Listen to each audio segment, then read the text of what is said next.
A ver, cuando pensamos en el idioma griego, ¿qué se nos viene a la mente? Quizás letras antiguas en ruinas o museos, pero es mucho, mucho más que eso. Es, en esencia, el ADN de gran parte del pensamiento occidental. De la poesía a la filosofía, su legado es simplemente gigantesco. Así que vamos a meternos de lleno en su historia para descubrir cómo funciona esta lengua tan pero tan influyente. Para que nos demos una idea de la escala de tiempo, miren esto.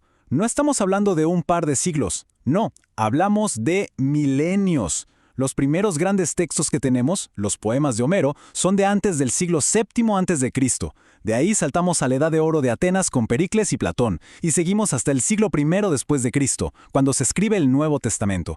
Es una continuidad cultural y lingüística de verdad asombrosa. Bueno, esta será nuestra hoja de ruta. Empezaremos por sus orígenes, luego veremos la increíble diversidad de sus dialectos y cómo uno de ellos se impuso como lengua común. Y después nos vamos a meter con la pieza clave de su gramática, el verbo. Y para cerrar, una reflexión, cómo la gramática puede llegar a moldear nuestra forma de ver el mundo. Muy bien, empecemos por el principio. El griego no apareció de la nada. Es parte de una familia enorme, mucho más grande. Pertenece a la gran familia de lenguas indoeuropeas. ¿Qué significa esto? Pues que es como un idioma hermano del sánscrito, del latín, que es el padre del español, de las lenguas germánicas como el inglés o el alemán, y de muchísimas otras. Todas ellas vienen de una lengua madre primitiva, una lengua ancestral común. Ahora, algo súper importante que hay que entender. Los antiguos griegos no hablaban todos de la misma manera. Lo que hoy llamamos griego antiguo era en realidad un mosaico, un coro de dialectos distintos según la región. Aquí tenemos a los 4 grupos principales. Estaba el jónico, que es la base de la lengua de Homero, casi nada. El eólico, de poetas como Safo.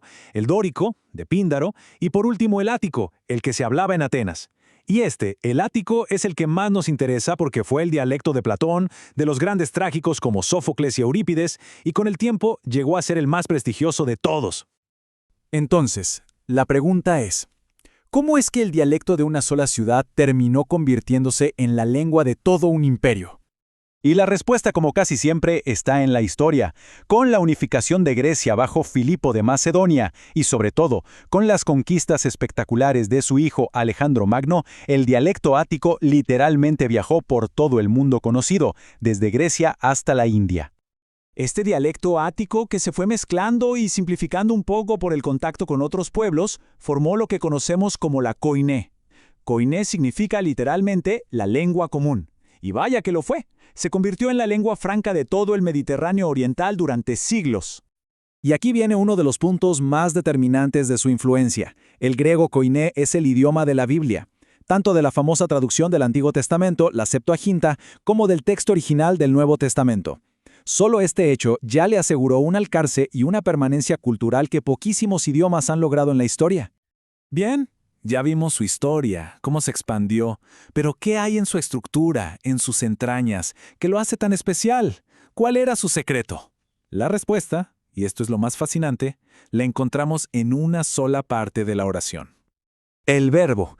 En griego, el verbo no es solo una palabra más, es el corazón, el centro neurálgico de la oración. Todo, absolutamente todo, gira a su alrededor. Hay una frase del material que usamos para armar este análisis que lo dice todo. Una oración sin el verbo no tiene sentido. Es así de simple y así de profundo. El verbo es el motor que le da vida y significado a todo lo demás. Y en griego ese motor es de una sofisticación increíble.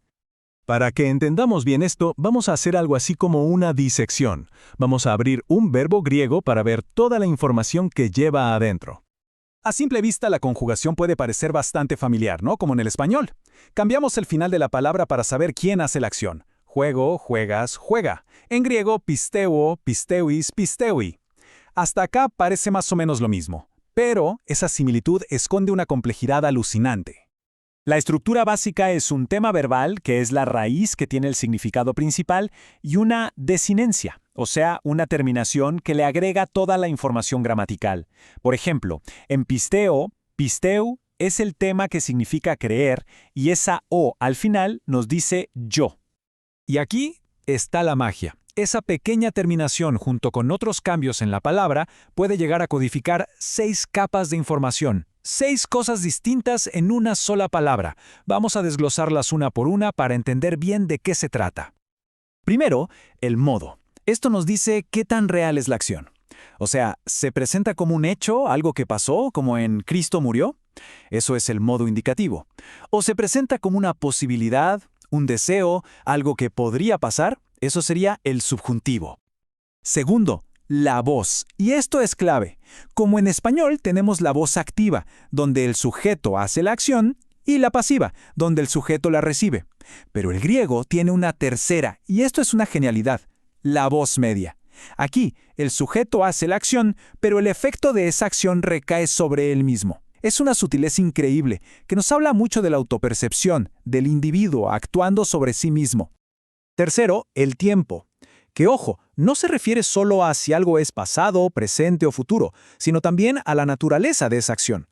Por ejemplo, el presente indica una acción que está en proceso, una acción continua, como estoy caminando. Pero otro tiempo, el aoristo, describe una acción como un punto, un evento completo y terminado, como llegué. No importa si el viaje fue largo, la llegada es un hecho puntual. Cuarto y quinto, bueno, estos nos suenan más familiares, la persona y el número. Simplemente nos dicen quién hace la acción, yo, tú, él, y cuántos son, si es uno solo o son varios. Y por último, el sexto elemento, el aspecto. Este concepto es súper importante y está muy conectado con el tiempo. Describe el tipo de acción. ¿Es algo que se repite una y otra vez o es un evento único? ¿Es un proceso lineal? Pero toda esta información viene comprimida dentro del verbo. Entonces, después de ver toda esta complejidad, la pregunta del millón es, ¿y esto qué? ¿Por qué importa tanto? Pues importa porque la manera en que un idioma organiza la realidad puede influir en la forma en que quienes lo hablan perciben esa misma realidad. Pensemos en esto para cerrar.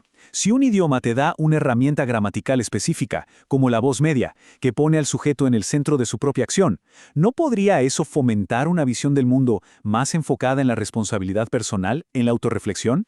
Al final del día, la gramática de una lengua no es solo un espejo que refleja el mundo, a veces también es el martillo que ayuda a construirlo.